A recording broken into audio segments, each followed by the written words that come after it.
হওয়ার অন্যতম শর্ত হলো আমলটা হতে হবে একমাত্র আল্লাহ তাআলার সন্তুষ্টির জন্য।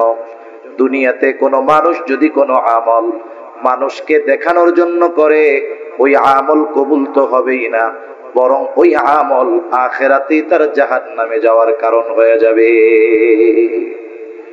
ভালো কাজ আল্লাহকে দেখাইলে লাভ, ভালো কাজ মানুষকে দেখাইলে ওই ভালো কাজের দামও নাই, আর ওই ভালো কাজ তার জাহান্নামে যাওয়ার কারণ হবে।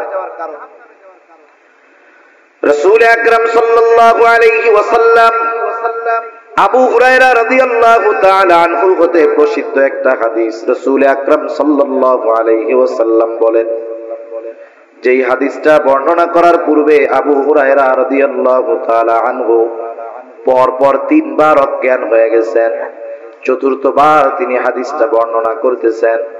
তিনি বলেন, রাসূল আকরাম সাল্লাল্লাহু আলাইহি ওয়াসাল্লাম বলেন, কিয়ামতের দিন আল্লাহ তাআলা সর্বপ্রথম 3 শ্রেণীর মানুষকে হিসাবের জন্য ডাকবে। 1 নাম্বার, আল্লাহ তাআলা একজন শহীদকে ডাকবে। শহীদ রক্তাক্ত অবস্থায় সে আল্লাহর সামনে উপস্থিত হয়ে যাবে। আল্লাহ তাআলা তাকে জিজ্ঞাসা করবে, তোমার এই অবস্থা কেন? লোকটা বলবে, আল্লাহ, আপনার দ্বীন আপনার জমিনে প্রতিষ্ঠা করার জন্য কাফেরদের বিরুদ্ধে জিহাদ করতে করতে আমি আমার জীবনটা দিয়ে দিয়েছি। আল্লাহ তাআলা বলবেন, জীবন দিয়েছো, যুদ্ধ করেছো বুঝলাম, কিন্তু তোমার এই যুদ্ধের মূল উদ্দেশ্য কি ছিল? লোকটা তখন বলবে, আল্লাহ, আমি যুদ্ধ করেছি আপনার সন্তুষ্টির জন্য। বলেন তো, আল্লাহ তাআলা আমার আপনার অন্তরের খবর জানে কি জানে না? আল্লাহ তাআলা আমার আপনার খবর কতটা জানে? কোরআনুল কারীমের মধ্যে আল্লাহ তাআলা বলেন, ওয়ালাকাদ খালাকনাল ইনসানা ওয়া না'লামু মা তুওয়াসওয়িসু বিহি নাফসুহু ওয়া নাহনু আকরাবু ইলাইহি মিন হাবলিল ওয়ারিদ। আল্লাহ তাআলা বলেন, আমি মানুষ সৃষ্টি করেছি, শুধু তাই না, ওয়া না'লামু মা তুওয়াসওয়িসু বিহি নাফসুহু, আমি জানি কোন জিনিস তার অন্তরের মধ্যে ওয়াসওয়াসা দেয়। দুনিয়ায় অনেক প্রযুক্তি এখন আধুনিক। একটা মানুষ যদি অসুস্থ হওয়ার আগে সে যদি নিজের দেহকে চেক করায়, এমআরআই করায়, সিটি স্ক্যান করায়, তাকে যখন মেশিনের মধ্যে ভরে দেওয়া হবে, লেজার দিয়ে তাকে যখন পর্যবেক্ষণ করা হবে, একটা মানুষ এখনো অসুস্থ হয় নাই, কিন্তু এই টেস্ট করানোর পরে রিপোর্ট বের হয়ে যাবে তার শরীরের এই অর্গানগুলো দুর্বল আছে, অসুস্থ হতে পারে। তার মানে একটা মানুষ অসুস্থ হওয়ার আগে মোটামুটি তার অবস্থা, দেহের অবস্থা সে মেশিনের মাধ্যমে জানতে পারে। কিন্তু বলেন তো, দুনিয়ায় এমন কোন মেশিন বের হয়েছে নাকি যেই মেশিনের মধ্যে ঢুকায়া দিলে অন্তরের মধ্যে কি আছে সেই খবরটা জানা যাবে? আছে?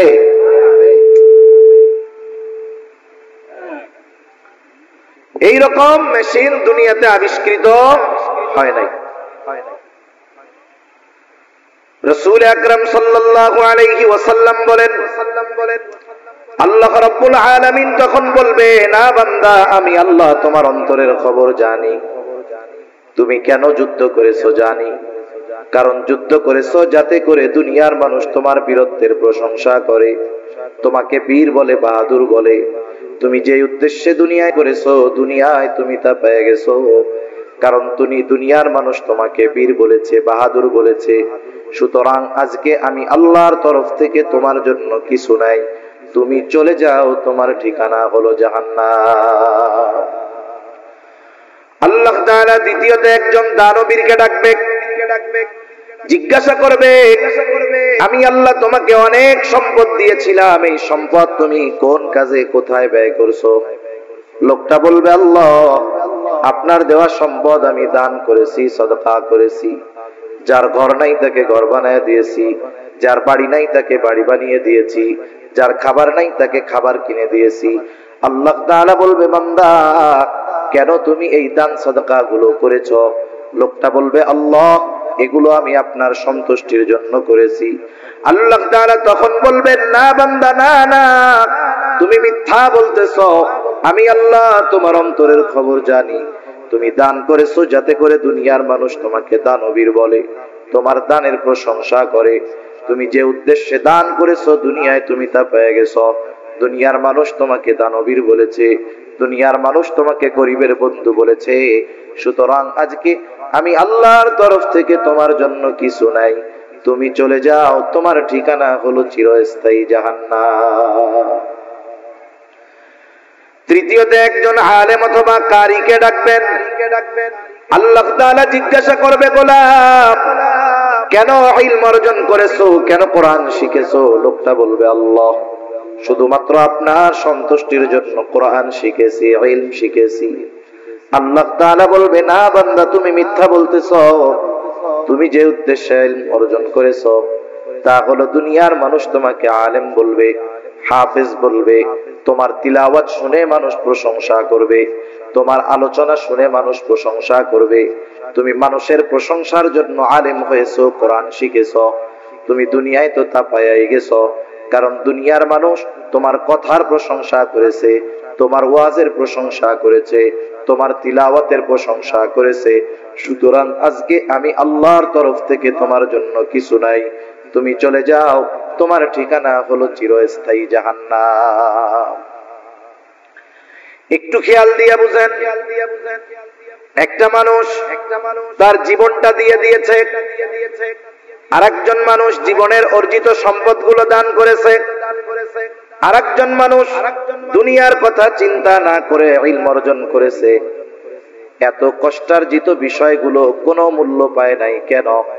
বলে ওইগুলো করেছে ঠিক, তবে আল্লাহর সন্তুষ্টির জন্য করে নাই, যার কারণে এই ইবাদত, এই আমল তার কোনো কাজে আসে নাই। উল্টা জাহান্নামে যাওয়ার কারণ কেন হলো? বুঝে থাকলে একটু জবাব দিবেন জবান খুলে। বলেন তো, ইবাদতের একমাত্র হকদার কে? আরো জোরে বলেন, কে? আল্লাহ হলেন ইবাদতের একমাত্র হকদার। কেউ যদি আল্লাহ তাআলার হক নষ্ট করে, অর্থাৎ ইবাদত করার দরকার ছিল আল্লাহর সন্তুষ্টির জন্য, কিন্তু করলো মানুষের সন্তুষ্টির জন্য, এটার দ্বারা হয় হলো শিরক। এক নাম্বার, ওই ইবাদত আল্লাহর জন্য হয় নাই, হয়েছে শিরক। দ্বিতীয়ত, ইবাদতের হকদার ছিল আল্লাহ, ইবাদত আল্লাহর জন্য হয় নাই, বিদায় আল্লাহর হক নষ্ট হয়েছে। শিরক যুক্ত ইবাদত আল্লাহ তাআলার কাছে কোনো দাম নাই, এই জন্য ওইটা বাদ। দুই নাম্বার, ইবাদতের হকদার ছিল আল্লাহ, যেহেতু অন্যর জন্য করার কারণে আল্লাহর হক নষ্ট করা হয়েছে, এই জন্য এই ইবাদত কাজে আসবে না, বরং তার জাহান্নামে যাওয়ার কারণ হয়ে যাবে। সেজন্য আমরা যেই ইবাদত করি না কেন, আমরা ওই ইবাদত গুলো আল্লাহ তাআলার সন্তুষ্টির জন্য করব। সেটা যত ছোট ইবাদত হোক, যত বড় ইবাদত হোক, আল্লাহর জন্য যদি না হয় ওই ইবাদতের কোনো দাম আছে? যত ছোট ইবাদত হোক, আল্লাহর জন্য যদি হয়, দাম আছে না নাই? এটার নাম হলো ইখলাস, যে আমার সব ইবাদত একমাত্র আল্লাহ তাআলার জন্য হবে। যখন কোন ছোট ইবাদতের মধ্যেও এই উদ্দেশ্য থাকে, ওই ইবাদতটা তখন সুন্দর বলে বিবেচিত হয়। আল্লাহ তাআলা বেশি ইবাদত, বেশি আমল আমাদের কাছে চায় না। আল্লাহ তাআলা সুন্দর ইবাদত চায়, সুন্দর আমল চায়। সুন্দর কাকে বলে? আমরা আমাদের সংজ্ঞায় সুন্দর সেটাকে বলি যেটা দেখার পরে চক্ষু তৃপ্ত হয়, অন্তরের মধ্যে প্রশান্তি আসে। এখন বলেন তো, আপনাদের সামনে যদি একজন আফ্রিকার কালো মানুষকে এনে দেওয়া হয়, আমাদের সংজ্ঞায় বলেন তো ওই লোকটা ভালো না কালো? ভালো লাগবে আমাদের? চোখ তৃপ্ত পাবে? তৃপ্তি পাবে? চোখ তৃপ্তি পাবে না, চোখের ভালো লাগবে না। তাহলে আমাদের সংজ্ঞায় কালো যে সে সুন্দর না। কিন্তু আল্লাহ তাআলার সংজ্ঞা, সৌন্দর্যের সংজ্ঞা এটা ভিন্ন সংজ্ঞা। আল্লাহ রাব্বুল আলামিন কোরআনুল কারীমের সূরাতুল মুলকের মধ্যে বলেন, আল্লাযী খালাকাল মাউতা ওয়াল হায়াতা লিয়াবলুয়াকুম আইয়ুকুম আহসানু আমালা। আল্লাহ তাআলা বলেন, তিনি আল্লাহ যিনি জীবন এবং মৃত্যুকে সৃষ্টি করেছেন। এবং কেন করেছেন? বলে লিয়াবলুয়াকুম, তোমাদের পরীক্ষা করার জন্য। কিসের পরীক্ষা? আল্লাহ তাআলা বলেন আইয়ুকুম আহসানু আমালা, পরীক্ষা হলো তোমাদের মধ্যে কার আমল কত সুন্দর। তাহলে আল্লাহ তাআলা বেশি ইবাদত চান না সুন্দর ইবাদত চান? জোরে বলেন, কি ইবাদত? সুন্দর ইবাদত আল্লাহ তাআলা চায়। এখন আল্লাহ তাআলার কাছে সুন্দর কোনটা? বলে যার নিয়ত সুন্দর, যার ইখলাস ঠিক আছে, ওই ইবাদত আল্লাহর কাছে সুন্দর। সুবহানাল্লাহ বলে। যদি আমাদের সংজ্ঞায় সৌন্দর্যের সংজ্ঞা যেটা, এটা যদি আল্লাহর কাছে হইতো, তাইলে আফ্রিকার কালো মানুষগুলোর আর কোনো দাম থাকতো না, আফ্রিকার কালো মানুষের কোনো মূল্যায়ন থাকতো না। এজন্য আমরা আমাদের ইবাদত গুলোকে আল্লাহর কাছে সুন্দর করে তোলার জন্য যেই ইবাদতটাই করি, একমাত্র কার জন্য করব? আল্লাহর জন্য। জান্নাতে যাইতে হলে বেশি ইবাদত লাগে না, তবে সুন্দর ইবাদত লাগে। এক সাহাবীর ঘটনা শুনুন। রাসূল আকরাম সাল্লাল্লাহু আলাইহি ওয়াসাল্লাম একদিন মসজিদে নববীর মধ্যে আছেন, ফজরের নামাজের পূর্ব মুহূর্তে সাহাবায়ে কেরাম অপেক্ষা করতেছে নামাজের। হঠাৎ করে নবীজি বলতেছেন, এখন যেই ব্যক্তি দরজা দিয়ে ঢুকবে সে জান্নাতি। এই ঘোষণা যখন নবীজি দিয়েছেন, ঘোষণা দেওয়ার সাথে সাথে সবার নজর চলে গেছে দরজার দিকে। কে সেই সৌভাগ্যবান ব্যক্তি যার ব্যাপারে নবীজি এমন ঘোষণা দিলেন? সবাই দরজার দিকে তাকায় আছে। দেখা গেল একজন মানুষ, সে মসজিদের মধ্যে ঢুকতেছে, তার ওযুর পানি এখনো দাড়ি দিয়া পড়ে। প্রথম দিন চলে গেল। আবার পরদিন নবী ফজরের নামাজের পূর্ব মুহূর্তে আবার বলতেছে, এখন যেই ব্যক্তি দরজা দিয়ে ঢুকবে সে জান্নাতি। আগের দিনের মতো সবার নজর দরজার দিকে। দেখা গেল গতদিন যেই ব্যক্তি ঢুকেছিল, যেই অবস্থায় ঢুকেছিল, আজকেও হুবহু সেই অবস্থায় সে মসজিদের মধ্যে প্রবেশ করলো। দ্বিতীয় দিন চলে গেল। এইবার তৃতীয় দিন আবার নবীজি ফজরের নামাজের পূর্ব মুহূর্তে বলতেছে, এখন যেই ব্যক্তি দরজা দিয়ে ঢুকবে সে জান্নাতি। সবার নজর আবার দরজার দিকে। কে সেই সৌভাগ্যবান ব্যক্তি যার ব্যাপারে নবীজি আজকে এই ঘোষণা দিলেন? তারা তাকায় দেখে, গত 2 দিন যেই ব্যক্তি দরজা দিয়ে ঢুকছে, ঢোকার সময় যেই অবস্থা ছিল, আজকেও সেই অবস্থা। তার মানে নবীজির এই ঘোষণার পর 3 দিন পর পর এক ব্যক্তি প্রবেশ করেছে, যার ব্যাপারে নবীজি পরপর 3 দিন এই ঘোষণা দিলেন। ওই লোকটা যে জান্নাতি, কোনো সন্দেহ আছে নাকি? কোনো সন্দেহ নাই। রাসূল আকরাম সাল্লাল্লাহু আলাইহি ওয়াসাল্লামের এমন ঘোষণার পরে আব্দুল্লাহ ইবনে আমর ইবনুল আস রাদিয়াল্লাহু তাআলা আন ওই লোকটাকে গিয়ে জিজ্ঞাসা করতেছে, ভাই, আমি তোমার বাড়িতে 3টা রাত থাকতে চাই, 3টা রাত যাপন করতে চাই। উদ্দেশ্য হলো, নবীজি যেই ব্যক্তির ব্যাপারে এমন ঘোষণা দিলেন, ওই ব্যক্তির কি স্পেশাল আমল আছে দেখার দরকার। কারণ এই দুনিয়াতে সব শ্রেণীর মানুষ তাদের স্পেশাল আমলগুলো নিরিবিলি রাতের বেলায় করে। বলেন তো, চোর চুরি দিনে করে না রাত্রে করে? ডাকাত ডাকাতি দিনে করে না রাত্র করে? বলেন তো, যারা আহলুল্লাহ বুজুর্গানে দিন, তারা তাদের স্পেশাল ইবাদত গুলো দিনে করে নাকি রাত্রে করে? এই রাতের বেলায় মূলত বুজুর্গ যারা, এরা রাতটাকেই ইবাদতের জন্য বেছে নেয়, কারণ একেবারে নিরিবিলি, কোনো ঝঞ্ঝাট নাই, ঝামেলা নাই। আবার যারা ওই ধরনের অকারেন্স করে, অপরাধ করে, ওরাও অপরাধের জন্য রাত্রকে বেছে নেয়, কারণ মানুষজন সব ঘুমে থাকে, রাস্তায় লোকজন থাকে না। তা উনি চিন্তা করতেছে স্পেশাল ইবাদত তো রাতের বেলা করে। এখন উনি রাতের বেলা কি ইবাদত করে এটা জানার জন্য তো ওনার বাড়িতে থাকার দরকার। উনি গিয়া ওই লোকটাকে বলতেছে। আর এক হাদিসের আলোকে বোঝা যায়, নবীজি যেই ব্যক্তির ব্যাপারে এই ঘোষণা দিয়েছেন, ওই ব্যক্তির নাম হলো সাদ বিন মুআজ রাদিয়াল্লাহু তাআলা আনহু, হযরত সাদ রাদিয়াল্লাহু তাআলা আনহু। উনি গিয়ে বলতেছে, ভাই, আমি তোমার বাড়িতে একটু রাত্র যাপন করতে চাই। বলে, কোনো অসুবিধা নাই, চলেন। ইশার নামাজ পড়ে ওই লোকটার সাথে আব্দুল্লাহ ইবনে আমর ইবনুল আস চলে গেলেন তার বাড়িতে। আগের আমলে আমাদের গ্রাম অঞ্চলে ছিল, বাহিরের কোনো মেহমান যদি আসতো বাড়ির ভিতরে নেওয়া লাগতো না। আমাদের এলাকায় বলে কাছারি ঘর। আপনাদের কি বলে? কাছারি বলে না? আগে কাছারি ছিল। কাছারি এমন ভাবে থাকতো, ঘরের মানুষের মহিলাদের পর্দা এমনি হয়ে যেত, কাছারির মুখটা থাকতো বাহির দিকে, মেহমান ঢুকতো ওইখানে পানি বাথরুম করার ব্যবস্থা বাইরে থাকতো। তার মানে একজন মেহমান আসলে ভেতরের মহিলাদের পর্দার ব্যাপারে কোনো সমস্যা হইতো।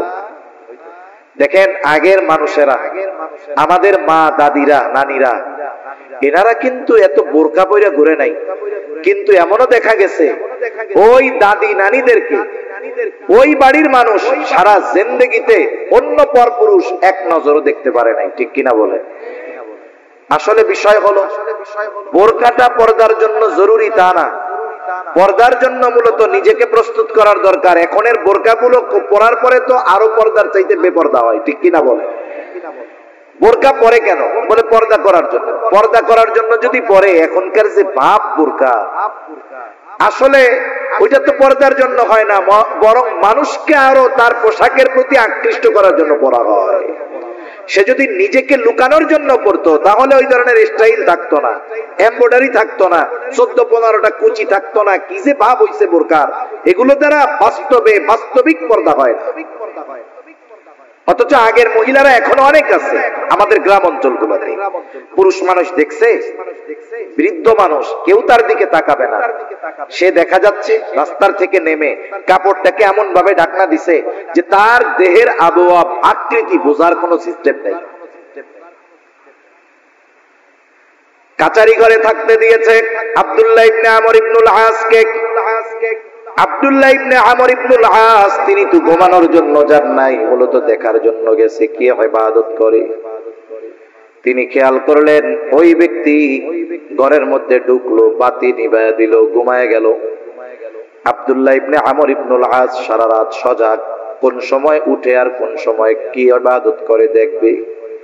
কিন্তু দেখা গেল অপেক্ষা করতে করতে ফজরের আজান হয়ে গেছে, লোকটা ঘুমের থেকে উঠছে মাত্র। আজানের পরে ঘুম থেকে উঠছে, এরপরে জরুরত সারছে, এরপরে সে নামাজের জন্য প্রস্তুত হয়ে গেছে।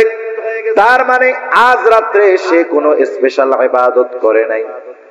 পরের দিন আবার বলতেছে, ভাই আমি আজকেও একটু সমস্যা, তোমার বাড়িতে থাকতে চাই, থাকতে দিবা না? কি বলে, হ্যাঁ থাকো। এইবার গত দিনের মতো সারা রাত জাগা, দেখে এশার নামাজ পড়ে ঘুমায়, ফজরের আজান দিলে ঘুম থেকে উঠে। 2 দিন পার হয়ে গেল।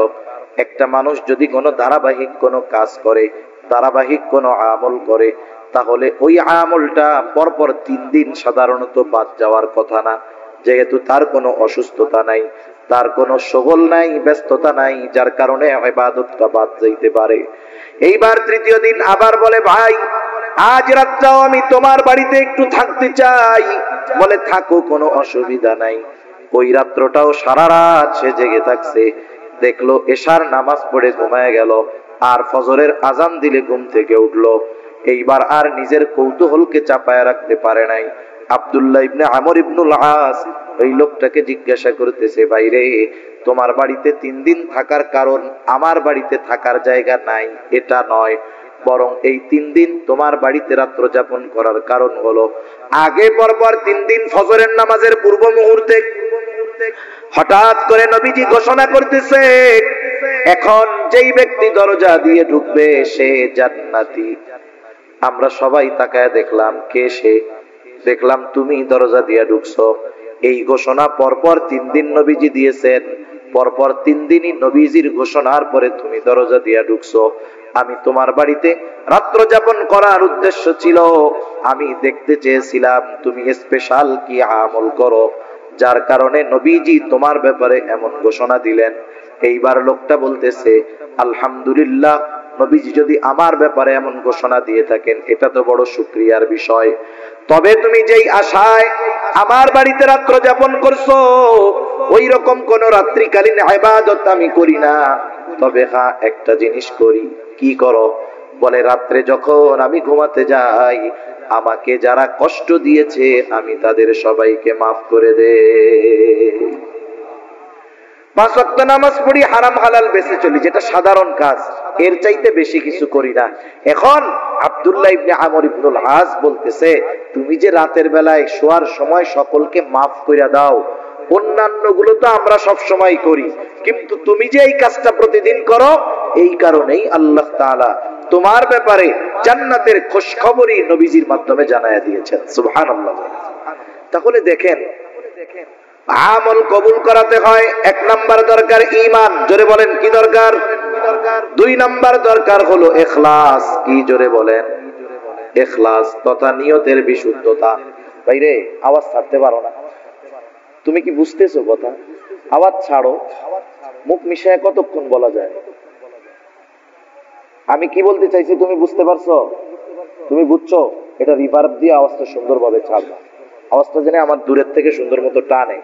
তোমার তো এইটার কোনো আওয়াজ হয় না, তুমি খালি ওই বাইরের ওইটা বাড়াও আর নাকি পারো না? না পারলে বলবা যে পারি না, তাহলে আর দরকার নেই, যা আছে তাই থাক। তাহলে 1 নাম্বার দরকার হলো ঈমান, 2 নাম্বার দরকার হলো ইখলাস তথা নিয়তের বিশুদ্ধতা, 3 নাম্বার দরকার হলো সুন্নাত। কারণ দুনিয়ায় কোনো ইবাদত নাই যে ইবাদতের সুন্নাত পদ্ধতি নাই। ইবাদত নিজস্ব মন গড়া পদ্ধতিতে করলে হয় না, ইবাদত করতে হয় মুহাম্মাদুর রাসূলুল্লাহ সাল্লাল্লাহু আলাইহি ওয়াসাল্লামের পদ্ধতিতে। সুন্নাত হলো এমন এক জিনিস তথা নবীজির পদ্ধতি হলো এমন এক জিনিস, তুমি না পারলে থাক, আমি মাপছি, না পারলে থাক, যা আছে তাই করো। একটা হলো গাড়ি ভালো, যদি যে চালাইতে না পারে চলবে, কাজ হবে, ওই গাড়ি খাদে পড়ে যাবে। আর একটা হলো গাড়িতে ডিফেক্ট আছে কিন্তু ড্রাইভার পাক না, দেখবেন ও ওইটারে নিয়ে চালায় চলে যাবে। এই অপারেটিং এর মধ্যে সিস্টেম আছে। আপনাকে জিনিস ভালো দিলেই হবে না, ওই জিনিস চালানোর মতো দক্ষ লোক দিতে হবে, নাইলে কাজ হবে না। জিনিস ভালো আছে কিন্তু আমি বুঝতে পারছি পাইলট শেষ, বাদ যে হয় নাই, এটা কি 10 সিপ দেওয়ার দরকার আছে নাকি? একটা দেখলে ওটাই তো বোঝা যায় যে বাদ হইছে কি হয় নাই। সেজন্য তোমার আর নড়াচড়ার দরকার নাই, আমি কষ্ট করে কইতেছি, অসুবিধা নাই। দুনিয়াতে এমন কোন ইবাদত নাই যেটার সুন্নাত পদ্ধতি নাই তথা নবীজির দেখানো পদ্ধতি নাই, এমন কোন ইবাদত দুনিয়াতে নাই। বরং দুনিয়ার কাজগুলো যদি কেউ নবীজির পদ্ধতিতে করে, ওই দুনিয়াবি কাজগুলোও ইবাদত হয়ে যায়। যেমন প্রতিদিন মানুষের কিছু করণীয় কাজ আছে, দৈনন্দিন কিছু জরুরত আছে, যেমন বাথরুম করা, বাথরুমে যাওয়া, এটা দৈনন্দিন একটা কাজ। একজন ফজরের আজান শুনে ঘুম থেকে উঠে গেল, ফজরের আজান শুনে ঘুম থেকে উঠছে, নামাজে যাবে, জরুরতে চাপ দিয়েছে, সে চিন্তা করতেছে নামাজে যদি দাঁড়াই, ফজরের নামাজের কেরাতটা একটু লম্বা, যদি ওই সময় নামাজের মধ্যে জরুরতে চাপ দেয়, ইবাদতের একাগ্রতা নষ্ট হয়ে যাবে। এই চিন্তা করে সে চিন্তা করলো তাহলে জরুরতটা পূরণ করে এরপরে মসজিদের দিকে যাই। এই নিয়তে সে বাথরুমের দিকে রওনা হলো। বাথরুমে যাওয়ার পদ্ধতি, সুন্নাত পদ্ধতি হলো 1 নম্বরে মাথা ঢেকে যাওয়া। সেটা আপনি টুপি দিয়ে ঢাকেন আর রুমাল দিয়ে ঢাকেন, গামছা দিয়ে ঢাকেন, অসুবিধা নাই। নবীজির সুন্নাত হলো মাথা ঢেকে বাথরুমে যাওয়া। আর বিজ্ঞানও বলে মাথা ঢেকে বাথরুমে যাওয়া উচিত। কেন? বলে বাথরুমের মধ্যে অগণিত ব্যাকটেরিয়া আছে, বাথরুমের মধ্যে অগণিত জীবাণু আছে। এই মাথার চুল এটা হলো অত্যন্ত সংবেদনশীল। দেখবেন মাথার মধ্যে খুশকি হয়, কিন্তু যার দাড়ি আছে এরা জিজ্ঞাসা করেন তো দাড়ির মধ্যে কখনো খুশকি হয় নাকি? চুলের চাইতে দাড়ি বড়, কিন্তু এই জায়গায় কেন হয়? বলে মাথার স্কিন, মাথার স্কিন যে চামড়া, এইটা বেশি সংবেদনশীল, এজন্য এই চুলও ময়লা টানে বেশি, মাথার চামড়াও ময়লা টানে বেশি। এজন্য যদি মাথা ঢাকা না থাকে, বাথরুমের এই জীবাণু ব্যাকটেরিয়া গিয়ে তার মাথার মধ্যে সমস্যা হতে পারে, চামড়ায় সমস্যা হতে পারে। বিজ্ঞান বলে এই কথা। আর নবীজিদের 1000 বছর আগে বলে দিয়েছেন বাথরুমে যাওয়ার সময় মাথা ঢেকে যাইবা। সেজন্য বাথরুমে যাওয়ার সময় মাথা ঢেকে যাওয়া সুন্নাত। কথায় কথা আসে তাই একটা জিনিস বলে দেই, আমরা তো এখন সভ্যকে আধুনিককে, যার ঘরের মধ্যে বাথরুম বেশি সে তত আধুনিক, ঠিক না? আপনি বাড়ি বানাইছেন, আগে বাথরুম থাকতো অনেক দূরে, এখন আপনি বাড়ি বানাইছেন, বাথরুম যদি ঘরের মধ্যে না দিয়া বাইরে দেন, মানুষ আপনাকে আধুনিক বলবে না, কিন্তু যদি ঘরের মধ্যে বাথরুম দেন দেখবেন এটাকে আরো আধুনিক বেশি বলে, ঠিক কিনা বলে? আধুনিকতা কি হইছে? বাইরের বাথরুম ঘরে ঢুকছে, বাইরের পায়খানা কই ঢুকছে? ঘরের মধ্যে ঢুকছে। এই হলো আধুনিকতার নাম। এই বাথরুম ঘরে হওয়ার কারণে আমরা অনেক সময় মেসওয়াক, আমাদের ব্রাশ, এগুলো বাথরুমের মধ্যে রাখি, একটা র্যাকের মধ্যে রেখে দেয়। এখন বাথরুমের মধ্যে যখন থাকে ব্যাকটেরিয়া, জীবাণু থাকে, আপনি ঘুম থেকে উঠে পেস্ট লাগায় ব্রাশ করতেছেন, ওই জীবাণু ওর দ্বারা আপনার পেটে সমস্যা হতে পারে। এজন্য বিশেষ করে মেসওয়াক, ব্রাশ, এগুলো বাথরুমের বাইরে রাখবো তো ইনশাআল্লাহ। এবার আপনি বাথরুমে ঢুকবেন, ঢোকার আগে দোয়া পড়তে হবে। অনেকে জানে না, ঢুকে এরপরে দোয়া পড়ে। ঢোকার আগে দোয়া পড়বেন, এরপরে বাম পা দিয়ে ঢুকবেন, বাথরুমের মধ্যে বসলেন, জরুরত ছাড়লেন, টিস্যু ইউজ করলেন, পানি দিয়ে পরিষ্কার পরিচ্ছন্ন হইলেন, এরপরে ওযু যদি ভেতরে করার ব্যবস্থা থাকে ওযু করলেন, যদি বাহির হওয়ার দরকার হয় ডান পা দিয়ে বাহির হলেন, বাহির হওয়ার পরে দোয়া পড়লেন। আমি শুধু উল্লেখযোগ্য সুন্নাত গুলা বললাম।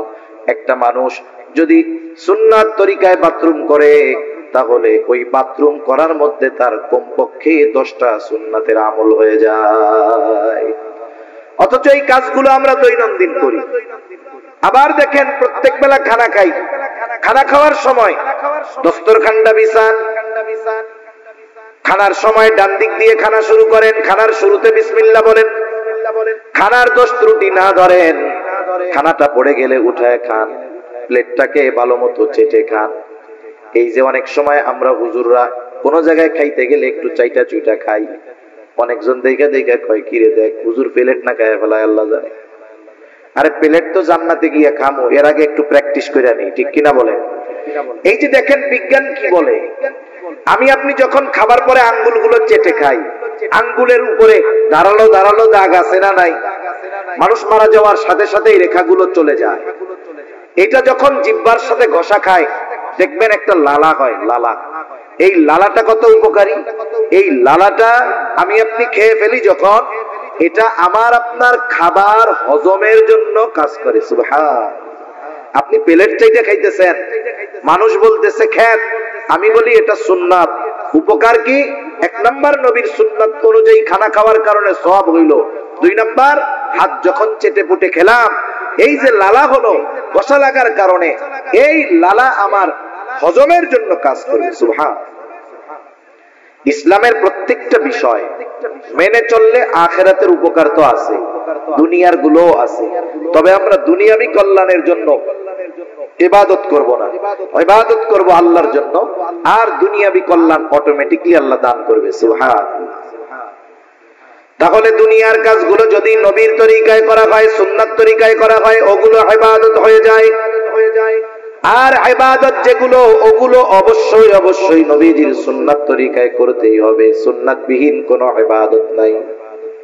অনেকে মনে করে সুন্নাত মনে হয় এমন জিনিস, করলে সওয়াব, না করলে গুনাহ নাই। আসলে বিষয়টা এমন নয়। কিছু সুন্নাত আছে ফরজ, কিছু সুন্নাত আছে ওয়াজিব, কিছু সুন্নাত আছে সেটা স্বাভাবিক সুন্নাত। এখন কথা হইল কিছু সুন্নাত ফরজ, এটা কেমনে হয়? যেমন কোরআনুল কারীমের মধ্যে নামাজের কথা আছে 82 জায়গায়। কয় জায়গায়? 82 জায়গায় নামাজের কথা আছে। আল্লাহ তাআলা কোন বিষয়ে গুরুত্ব আরোপ করার জন্য একাধিকবার বলার দরকার হয় না, একবার বললেই সেটা যথেষ্ট হয়ে যায়। আল্লাহ তাআলা 82 জায়গায় নামাজের কথা উল্লেখ করার দ্বারা কমপক্ষে 82টা উদ্দেশ্য আছে। আল্লাহ তাআলা নামাজের কথা কোরআনুল কারীমে 82 জায়গায় বলছেন। এখন যদি গোটা দুনিয়ার সব মুফাসসিরদেরকে একত্রিত করেন, সকলকে যদি বলেন আপনারা সবাই মিলে নবীর সুন্নাত বাদ দিয়ে, নবীর হাদিস বাদ দিয়ে, শুধুমাত্র কোরআন থেকে ফজরের 2 রাকাত নামাজ আমরা যেই পদ্ধতিতে পড়ি, ওই পদ্ধতিগুলো শুধু কোরআন থেকে বের করে দিবেন, আপনারা সাধারণ মানুষও সহজে বুঝবেন। বলেন তো, নবীর সুন্নাত হাদিস বাদ দিয়ে শুধু কোরআন থেকে 2 রাকাত নামাজ পড়ার পদ্ধতি কিয়ামত পর্যন্ত কেউ বের করতে পারবে নাকি? কেউ কিয়ামত পর্যন্ত পারবে না, অসম্ভব। এটা তাহলে নামাজের আদেশ করেছেন আল্লাহ, আর নামাজ কিভাবে পড়তে হবে শিখিয়ে দিয়েছেন মুহাম্মাদুর রাসূলুল্লাহ সাল্লাল্লাহু আলাইহি ওয়াসাল্লাম। নবীজি বলেন, সল্লু কামা রাআইতুমুনি উসাল্লি, নামাজ কিভাবে পড়তে হবে আমাকে দেখে দেখে তোমরা শিখো, আমাকে দেখে দেখে নামাজ পড়া শিখো। কিভাবে নামাজ পড়তে হবে, তার মানে নামাজের আদেশ করেছেন আল্লাহ, আর নামাজের পদ্ধতি শিখিয়ে দিয়েছেন মুহাম্মাদুর রাসূলুল্লাহ। অনেক উদাহরণ না, একটা দুইটা উদাহরণ দেই। আজকে আমি আমার জীবনে কক্সবাজার সবচাইতে ফালতু মাইক পাইলাম, এনারে যেমনে বলতেছি পারতেছে না। আমার আগে ভাই কথা বলছে কেমনে, আমি স্টার্ট করার পরে সাউন্ডটা নষ্ট হয়ে গেল, আমারই বদনসিব মনে হয়। নামাজের যেই ফরজগুলো আছে, নামাজের ফরজগুলোর মধ্যে একটা ফরজ হলো রুকু করা। কি করা? আমার দিকে তাকান, একটু কষ্ট করে তাকান, আমি বেশি সময়ের কথা বলবো না। কি করা বলেন না, জোরে বলেন। রুকু করা কি ফরজ? রুকু করা কি ফরজ? রুকুর আদেশ আল্লাহ তাআলা করেছেন। আল্লাহ তাআলা বলেন, ওয়ারকাউ মা'আর রাকিঈন, রুকুকারীদের সাথে রুকু করো। এখন রুকু শব্দের অর্থ হলো ঝুঁকা, ঝুঁকা। এখন ঝুঁকবেন কতটুকু? একজন দাঁড়ানো, সে যদি মাথা ঝুঁকায় এটাও ঝুঁকানো, যদি একেবারে নিচু হয়ে যায় সেটাও ঝুঁকানো। এখন আপনি যদি শুধু কোরআন থেকে রুকুর পদ্ধতিটা নিজে আবিষ্কার করতে চান, তাহলে কতটুকু ঝুঁকতে হবে বের করতে পারবেন না। তাহলে এই ফরজ, রুকু করা ফরজ, কতটুকু ঝুঁকতে হবে, কিভাবে পিঠ থাকবে, নজরটা কোথায় থাকবে, এটা কিন্তু আল্লাহ বলে দেন নাই, এটা আমাদের শিখিয়ে দিয়েছেন মুহাম্মাদুর রাসূলুল্লাহ। তাহলে এই রুকুর পদ্ধতিটাও একটা সুন্নাত পদ্ধতি। এই জন্য নবীজির কিছু সুন্নাত আছে যেগুলো ফরজের সাথে সম্পৃক্ত, আবার কিছু সুন্নাত আছে যেটা ওয়াজিব। সারা দুনিয়ার মুহাক্কিক উলামায়ে কেরাম একমত, কেউ কষ্ট নেবেন না। এই যে আমাদের দাড়ি হয়, এই দাড়ি হলো মুসলমানদের একটা শিআর, একটা নিদর্শন। উচিত কি? নবীজি বলেন দাড়ি লম্বা করো, মোছকে খাটো করো। নবীজি বলছেন মোছ খাটো করো, দাড়ি লম্বা করো। কতটুকু করতে হবে? মুহাক্কিক উলামায়ে কেরাম গবেষণার মাধ্যমে বলেন, সাহাবায়ে কেরামের আমলকে দেখে বলেন, তাবেঈন, তাবে তাবেঈনের আমলের আলোকে বলেন, কমপক্ষে একটা মুমিনের দাড়ি এক মুষ্টি পরিমাণ রাখতে হবে। যদি সে না রাখে, যদি সে খাটো রাখে, সেটে রাখে, তাহলে অবশ্যই অবশ্যই তাকে গুনাহগার হতে হবে। এটা নবীর সুন্নাত। এই সুন্নাতটা কিন্তু ওই সুন্নাত নয় যে রাখলে সওয়াব, না রাখলে গুনাহ নাই। এই সুন্নাতটা হলো দায়েমি সুন্নাত, এজন্য এটা হলো ওয়াজিব। এই সুন্নাতটা কি বলেন? এই নবীর এই দাড়ি রাখার পদ্ধতিটা কি হবে? ওয়াজিব, না রাখলে গুনাহ হবে। আমরা দোয়া করি যারা রাখতে পারে নাই আল্লাহ তাদের রাখার তৌফিক দান করুক, সকলে বলি আমিন। আবার কিছু সুন্নাত, সাধারণ সুন্নাত, আমি যে কথা বোঝানোর জন্য বলতেছিলাম, দুনিয়ার যে কোনো ইবাদত রাসূল আকরাম সাল্লাল্লাহু আলাইহি ওয়াসাল্লামের দেখানো পদ্ধতিতে করতে হবে, নাইলে ওই ইবাদত আল্লাহ তাআলার কাছে কবুল হবে না। তাহলে পেছন থেকে আবার একটু রিভিশন দেই। ইবাদত কবুল হওয়ার জন্য 1 নাম্বার দরকার হলো ঈমান, 2 নাম্বার দরকার হলো ইখলাস তথা নিয়তের বিশুদ্ধতা, যে আমি এই ইবাদত কাকে খুশি করার জন্য, কাকে দেখানোর জন্য করতেছি। 3 নাম্বার, ওই ইবাদতটা হতে হবে নিজের পদ্ধতিতে নয়, নবীজির পদ্ধতিতে।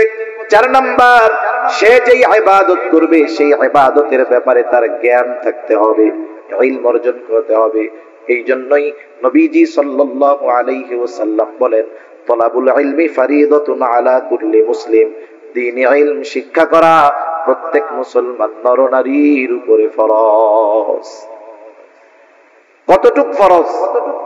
কেউ কেউ বলেন যতটুকু দ্বারা সে নিজে দ্বীনের উপরে চলতে পারে এতটুকু শিক্ষা করা ফরজ।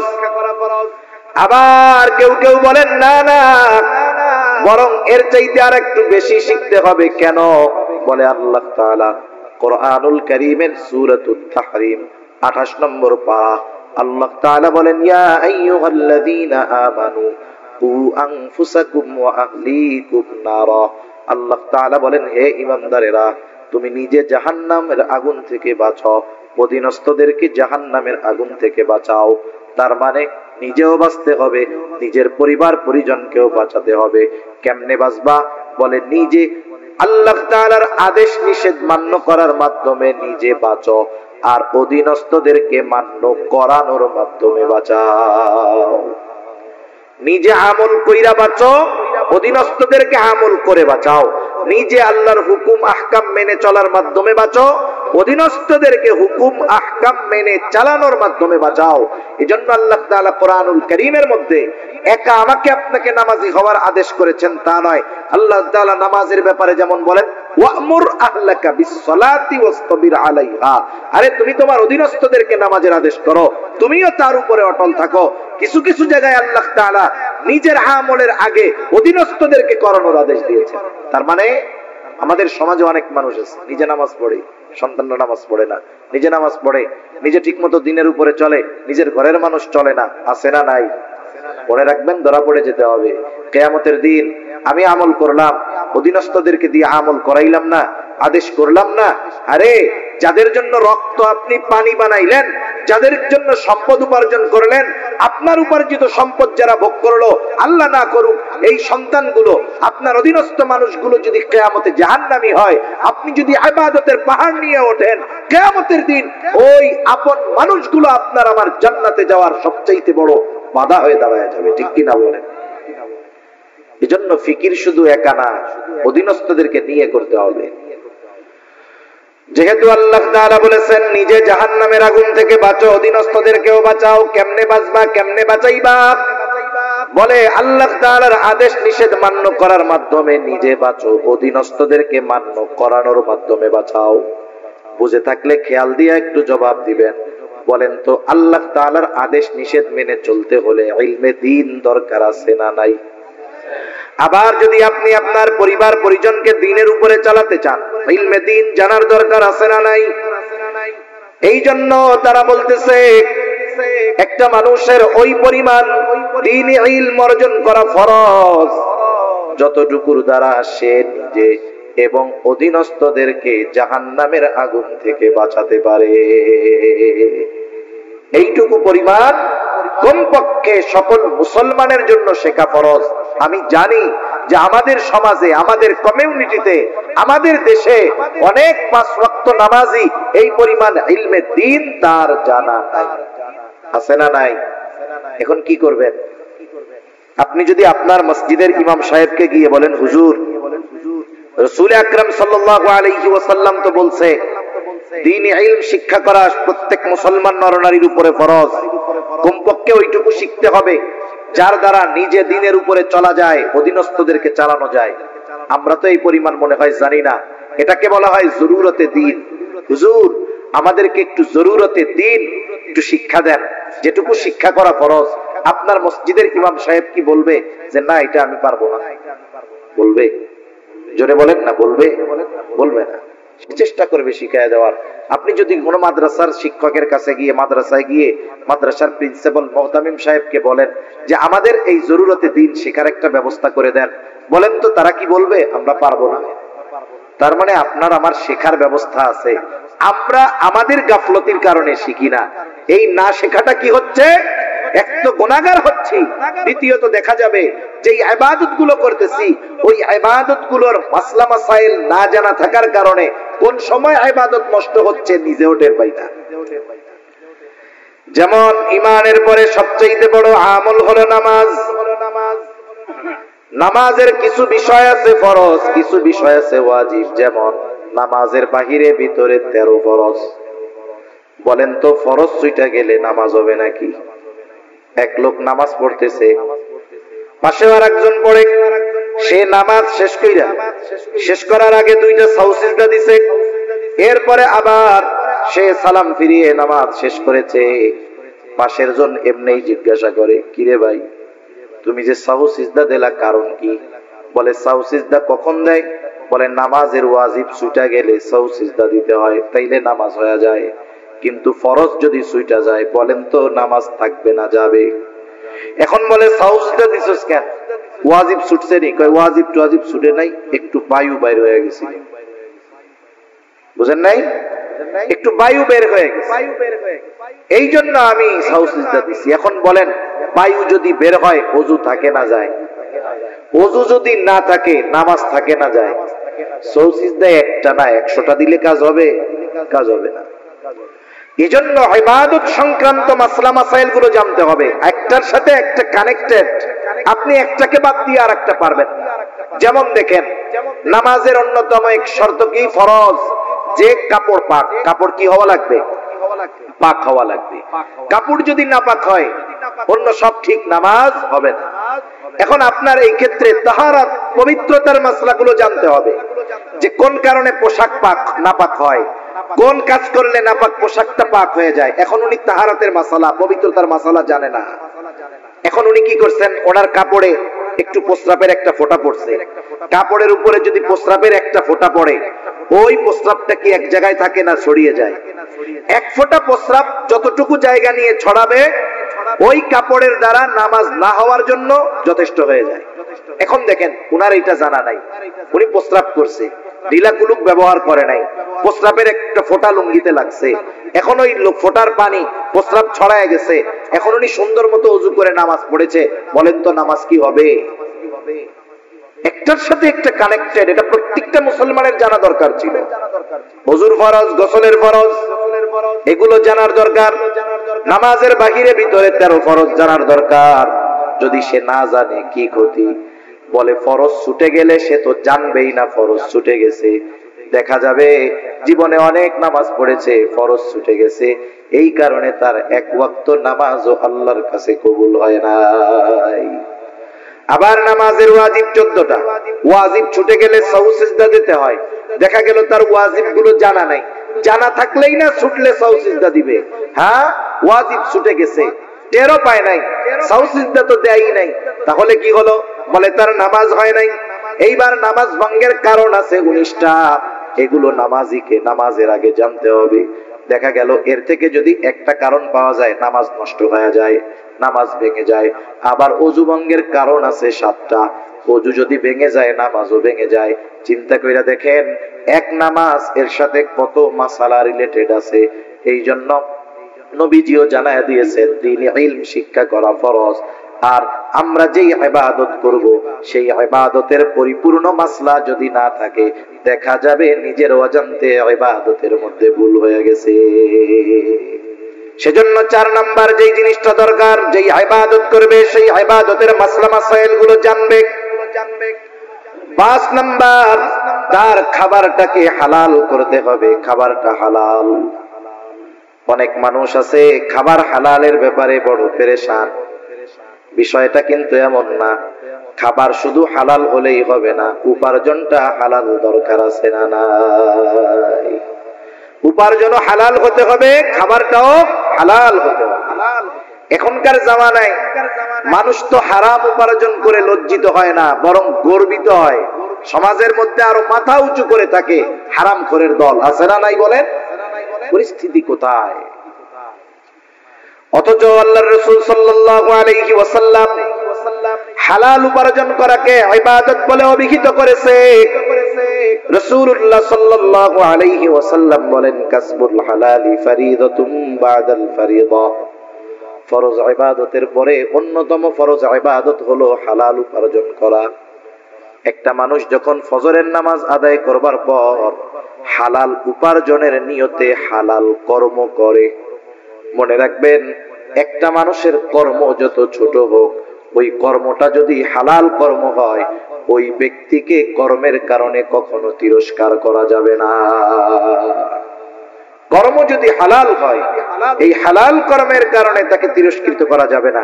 আমাদের সমাজে, আমাদের অঞ্চলে যেগুলো হয় বলি, মনে করেন কেউ থাকলে মনে করো কিছু করবেন না, আমি বোঝানোর জন্য বলি।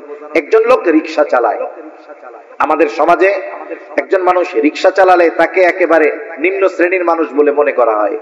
এলাকার একটা সমাধানের জন্য 10 জন মানুষ বসেছে, 20 জন মানুষ বসেছে, ওই এক এলাকার মানুষ, এর মধ্যে উচ্চ শিক্ষিত মানুষ আছে, ডাক্তার আছে, ইঞ্জিনিয়ার আছে, প্রফেসর আছে, শিক্ষিত মানুষ আছে, সাথে সাথে এলাকার মানুষ হিসেবে রিকশাওয়ালাও আছে। যে কোনো এক বিষয়ে সমাধানের জন্য তারা চিন্তা করতেছে, কিন্তু সমাধানের পথ কেউ খুঁজে পায় না। এখন রিকশাওয়ালা রিকশা চালাতে পারে ঠিক, আল্লাহ সুবহানাহু ওয়া তাআলা তাকে ভালো মন্দের বুঝ তো দান করতে পারে, ঠিক কিনা বলেন? এখন রিকশাওয়ালার মাথায় একটা বুদ্ধি আসছে যে এই বুদ্ধি অনুযায়ী যদি কাজ করা হয় আমাদের আসন্ন সমাধান অথবা যেই সমস্যা এর সমাধান হয়ে যাবে। ও এখন বলতে চায় যে আমি একটা কথা বলি, যখন ডাক্তার, ইঞ্জিনিয়ার, প্রফেসর, উকিল, ব্যারিস্টার, ম্যাজিস্ট্রেট ওনারা সমাধান পায় না, মাথা গরম, এই টাইমে যদি রিকশাওয়ালা বলে আমি একটা কথা বলি, তখন কি হবে? ওনাদের মেজাজ গরম, বেটা রিকশাওয়ালা বয়। এত জ্ঞানী গুণী মানুষ এই জায়গায় আছে, বুদ্ধি পায় না, রিকশাওয়ালা ওই জায়গায় মাথা চাড়া দিয়ে উঠছে। আচ্ছা, এই লোকটা তো এই এলাকার, এর তো একটা নাম ছিল, ঠিক কিনা বলেন? নাম ছিল না? কিন্তু নাম বাদ দিয়ে ওর কর্মকে আগে বলার কারণ কি? কারণ কি? এই কর্মের কথা বলে ওকে আঘাত করা, কর্মের কথা বলে ওকে কি করা? আঘাত করা।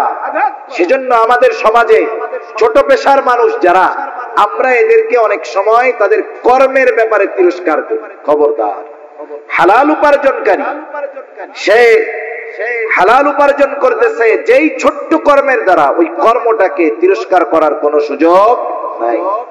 মনে রাখবেন, আপনার বাজারের একজন মুচি জুতা সেলাই যে করে, জুতা সেলাই করে যেই মুচি হালাল উপার্জন করে, আর সচিবালয়ের একজন সচিব যে মানুষের টাকা খেয়ে, ঘুষ খেয়ে সম্পদের পাহাড় করেছে, এই সমাজের মানুষের কাছে ওই সচিবের দাম হতে পারে, কিন্তু আল্লাহ তাআলার কাছে ওই হালাল উপার্জনকারী মুচির দাম ওই হারামখোর সচিবের চাইতে অগণিত গুণ বেশি, ঠিক কিনা বলেন?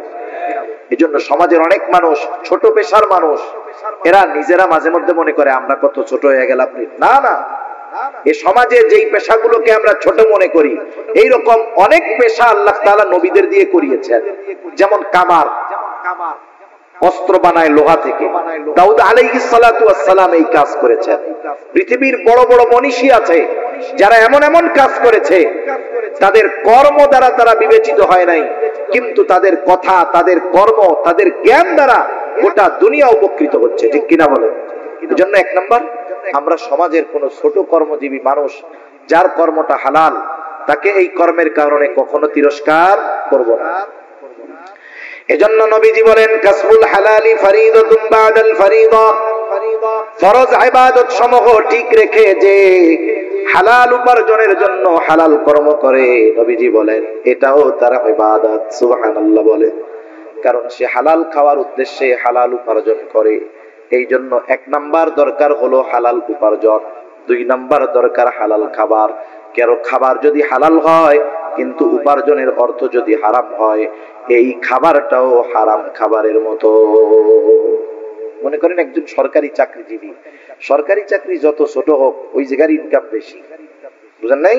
সরকারি চাকরি যত ছোট হোক ইনকাম বেশি। আমার এরকম জানাশোনা কয়েকজন লোক আছে, সচিবালয় আছে, উপসচিব পর্যায়ের আছে, আর একজন সচিব হয়ে যাবে আশা করা যায়।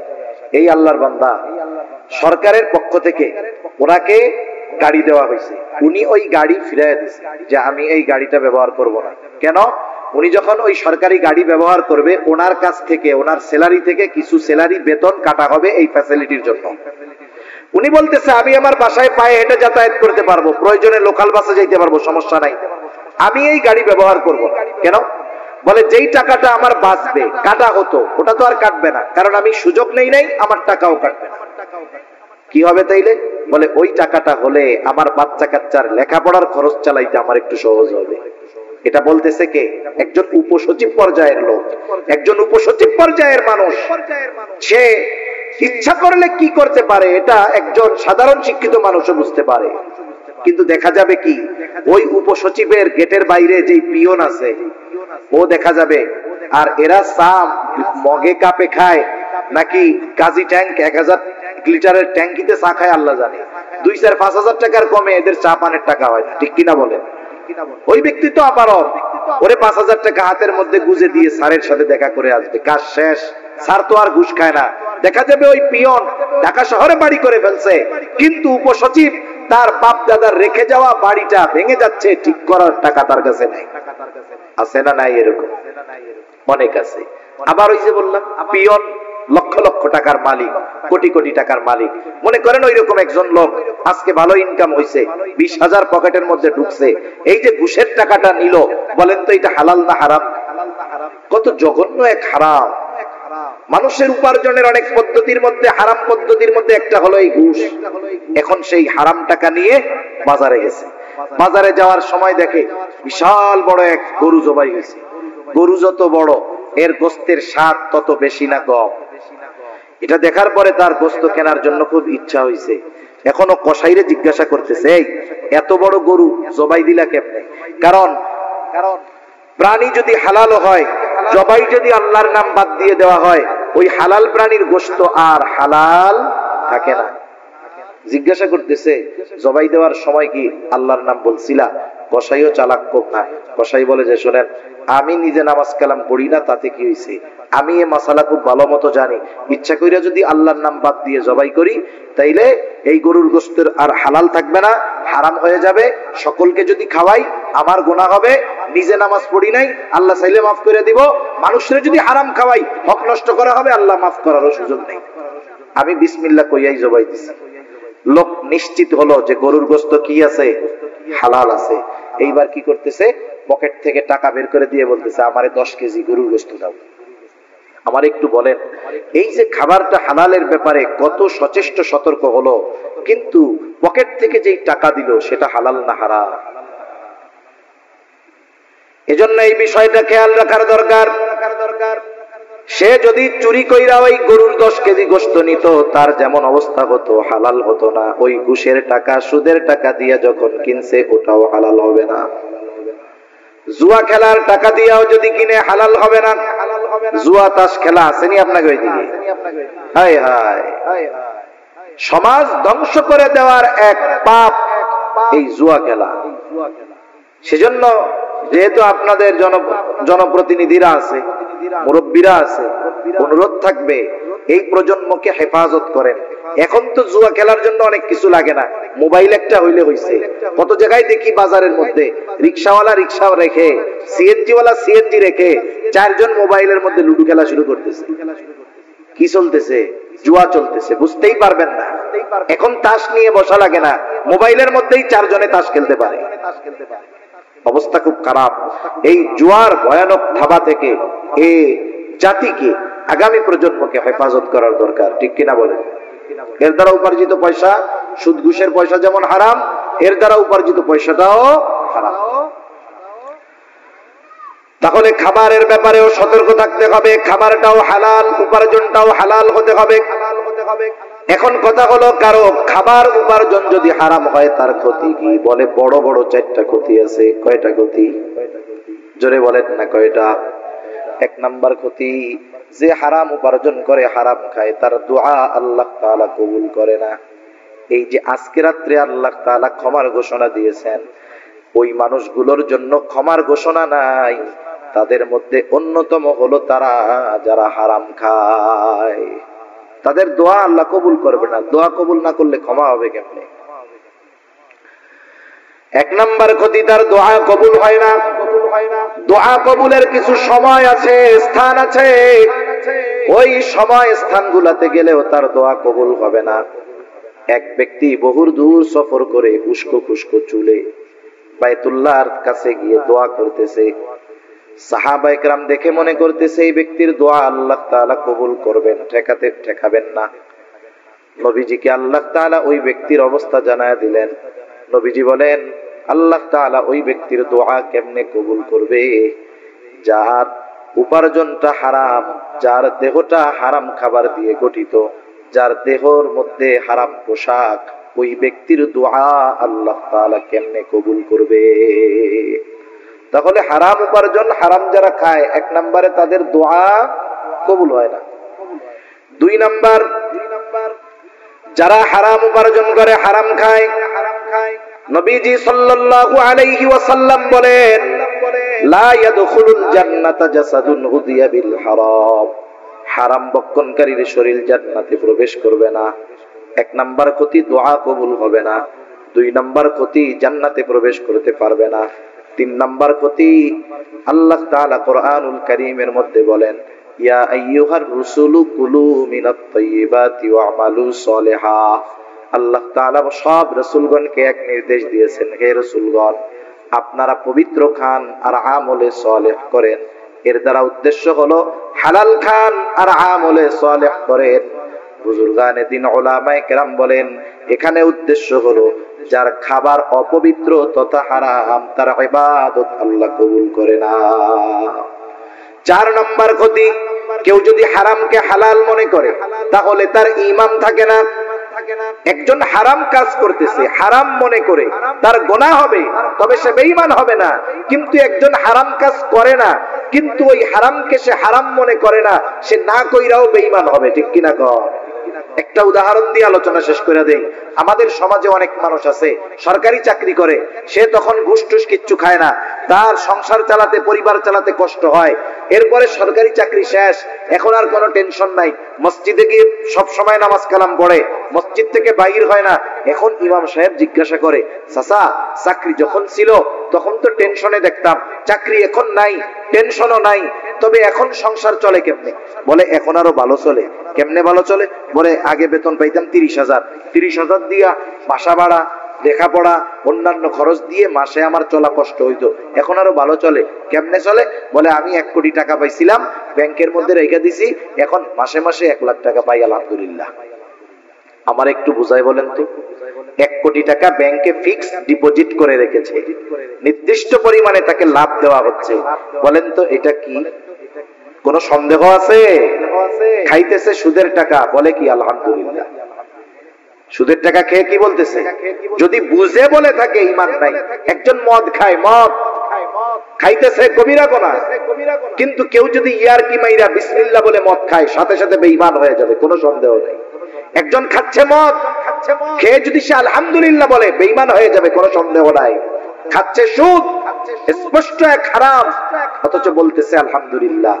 এজন্য কেউ যদি হারামকে হারাম মনে না করে তাহলে তার ঈমান থাকে না। আসেন এবার মূল কথা। আল্লাহ তাআলা বললেন ঈমানদার নারী অথবা পুরুষ আমলে সালেহ যদি করে, কয় ধরনের পুরস্কার? একটু জোরে বলেন, কয় ধরনের? 2 ধরনের পুরস্কার, একটা দিবেন দুনিয়ায় আর একটা দিবেন আখিরাতে।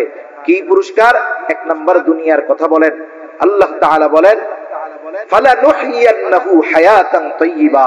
আল্লাহ তাআলা বলেন আমি তাকে এক পবিত্র জিন্দেগি দান করব। সুবহানাল্লাহ। পবিত্র জীবন দ্বারা উদ্দেশ্য কি? পবিত্র জীবন দ্বারা উদ্দেশ্য হলো যে আল্লাহ তাআলা এই দুনিয়ায় তাকে মানুষের মুখাপেক্ষী করবে না, এই দুনিয়ার প্রয়োজন মেটানোর ব্যবস্থা করবে। একটা হলো প্রয়োজন আর একটা বিলাসিতা। এখানে প্রয়োজন উদ্দেশ্য, প্রয়োজন আল্লাহ তাআলা মেটানোর ব্যবস্থা করবে। আল্লাহ তাআলা এই দুনিয়াতে তাকে পারিবারিক শান্তি দান করবে। আল্লাহ সুবহানাহু ওয়া তাআলা তাকে ইবাদতের মজা দান করবে। আল্লাহ তাআলা দ্বীনের উপরে চলা তার জন্য সহজ করে দিবে। বলেন তো আমাকে যদি কেউ এই নিশ্চয়তা দেয় আপনার এই জীবনে যত প্রয়োজন সব মেটানোর ব্যবস্থা হবে, আর কোনো টেনশন আছে? সম্মানের দিক দিয়ে কখনো মানুষের কাছে হাত পাতা লাগবে না, আপনি ইবাদতের মজা পাবেন। আপনার পরিবারের মানুষের দ্বারা আপনাকে শান্তি দেওয়া হবে, নেককার বিবি দেওয়া হবে, নেককার সন্তান দেওয়া হবে, যেই স্ত্রী সন্তান আপনার চক্ষু শীতলের কারণ হবে। সাথে সাথে আপনি ইবাদত করতে মজা পাবেন। আমরা কিন্তু ইবাদতে মজা পাই না, মসজিদে গেলে বসতে মন চায় না, 4 দোকান থেকে আর উঠতে মন চায় না। ঠিক কিনা বলেন? ইবাদতের মজা, এটা হলো হায়াতান তাইয়্যিবা, পবিত্র জিন্দেগি। আর আখিরাতে কি দিবে? আল্লাহ তাআলা বলেন ওয়ালা নাজজিয়ান্নাহুম আজরাহুম বিআহসানি মা কানু ইয়ামালুন।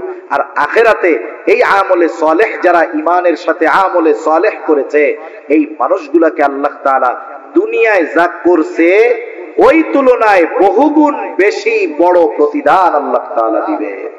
সেজন্য সম্মানিত সুধী, পুরুষ হোক আর নারী হোক, আল্লাহ তাআলা ইবাদতের ক্ষেত্রে কাউকে কম বেশি করেন নাই। এমনটা করেন নাই পুরুষ রোজা রাখলে সওয়াব বেশি, নারী রোজা রাখলে সওয়াব একটু কম হবে, এমনটা আল্লাহ করেন নাই। ইবাদতের ক্ষেত্রে, প্রতিদানের ক্ষেত্রে আল্লাহ তাআলা নারী পুরুষকে সমানভাবেই দিবেন। শর্ত কি?